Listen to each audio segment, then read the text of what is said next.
There's a yacht out there that's supposedly worth $4.8 billion.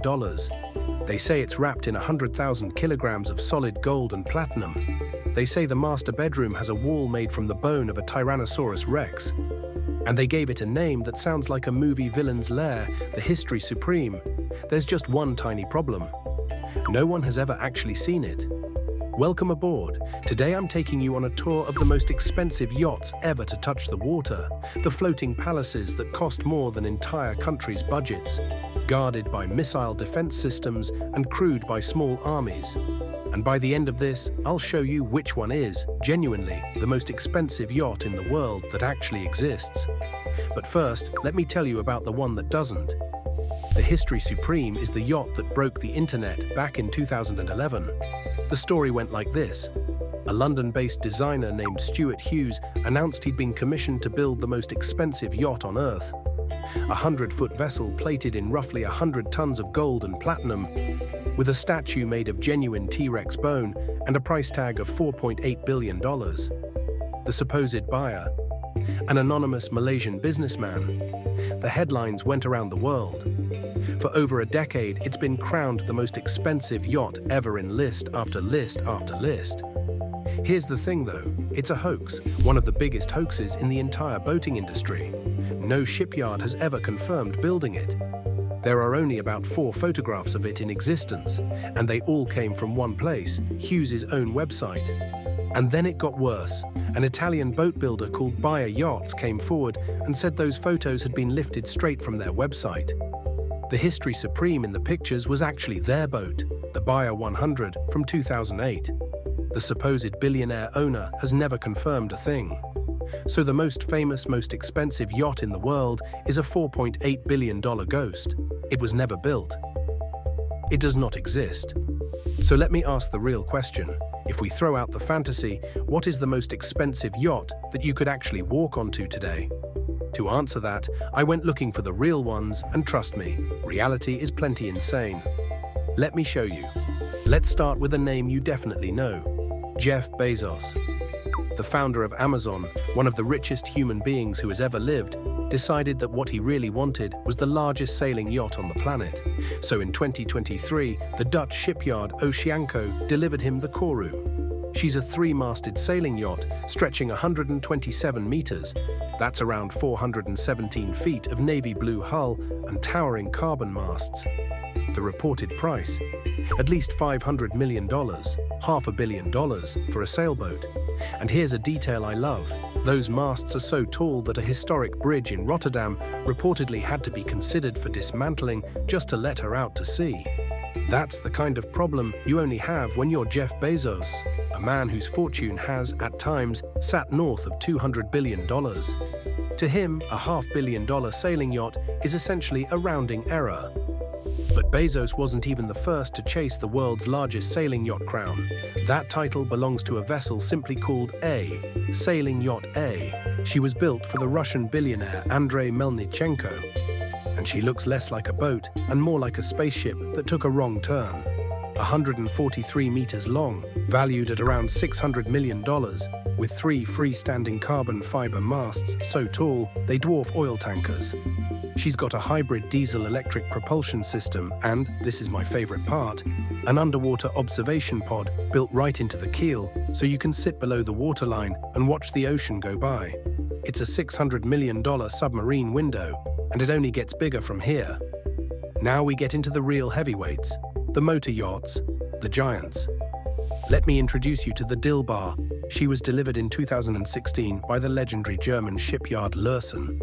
Built for the Uzbek-Russian billionaire Alisher Usmanov. At 156 meters long, she doesn't actually hold the record for length, but she holds something arguably more impressive. By internal volume, the Dilbar is one of the largest yachts ever built, weighing in at nearly 16,000 gross tons. To put that in perspective, she has more interior space than almost any private vessel on the sea.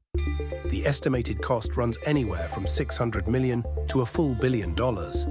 And the features? The Dilbar has 2 helipads. She has an onboard garden. And she has the single largest swimming pool ever installed on a yacht. A pool holding 180 cubic meters of water, around 80 feet long, right there in the middle of the ship. This boat became so famous that in 2022, when Germany seized it, it made headlines around the world as quite possibly the largest yacht ever impounded. Imagine trying to find somewhere to park a 156-meter super yacht. And yet, believe it or not, the Dilbar isn't even the biggest. Not by a long shot. For sheer length, nothing private has ever beaten the Azzam. This is the longest private motor yacht in the world, a staggering 180 meters from bow to stern, nearly 590 feet. That's longer than a soccer field and a half. She was launched in 2013 by Lursen, and she's believed to be owned by Mohammed bin Zayed Al Nahyan, the president of the United Arab Emirates. And the numbers behind her are almost hard to believe. She took 4 years to build. Around 4,000 people worked on her, clocking in roughly 6 million man-hours before she ever touched the water. The reported cost? More than $500 million. But here's what makes the Azzam truly special. Despite being the size of a naval destroyer, she is fast, genuinely fast. The Azzam can hit a top speed of over 32 knots, that's around 37 miles per hour, powered by a combination of 2 gas turbines and 2 diesel engines, pushing out roughly 47,000 horsepower through 4 pump jets. Her main salon alone is 95 feet long, with no pillars interrupting the space, designed by an Italian studio with the interiors finished in mother-of-pearl marquetry. For 6 straight years, the Azzam was the largest private yacht on Earth, and to this day, she remains the longest. And here's something most people never stop to think about. Buying one of these giants is only the beginning. The unofficial rule of thumb among yacht brokers is that it costs roughly 10% of a yacht's purchase price every single year just to run it. Crew salaries, fuel, dockage, insurance, maintenance. So for a $500 million vessel like the Azzam, you're looking at something like $50 million a year, every year, simply to keep her floating and staffed. These aren't possessions, they're financial black holes that happen to look magnificent at sunset. So she's the biggest, she's the fastest, but is she the most expensive? Not quite. Because there's one more yacht, and this is the one that again and again gets crowned the most expensive private yacht in the world. Let me take you aboard the Eclipse. The Eclipse was delivered in December of 2010 by the German shipyard Blohm & Voss, and she belongs to the Russian billionaire Roman Abramovich. She measures 162.5 meters, about 533 feet.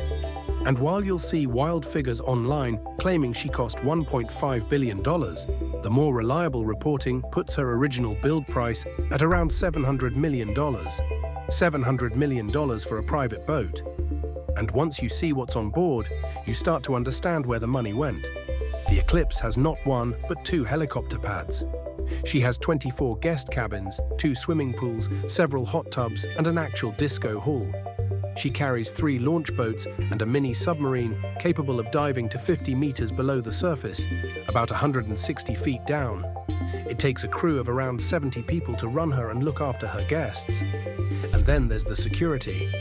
This is where the Eclipse goes from a luxury yacht to something out of a spy film.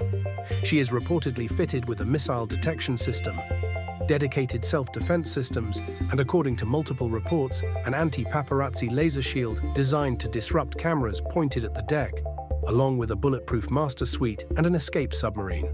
When you're worth what Abramovich is worth, privacy isn't a luxury, it's an arms race. And the spending didn't stop when she was launched.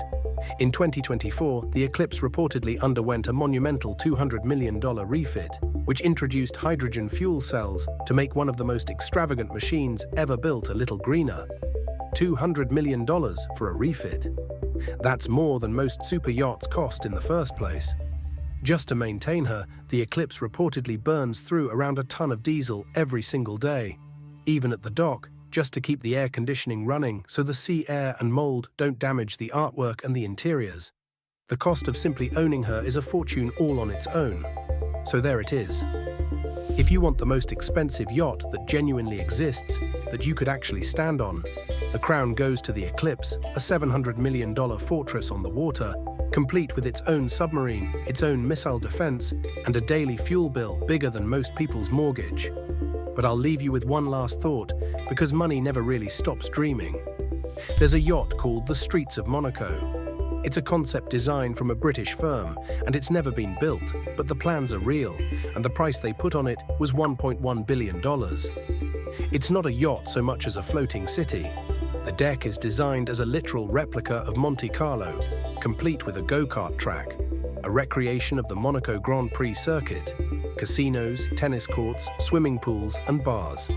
A 152-meter copy of an entire principality drifting across the ocean. Nobody has paid for it. Yet.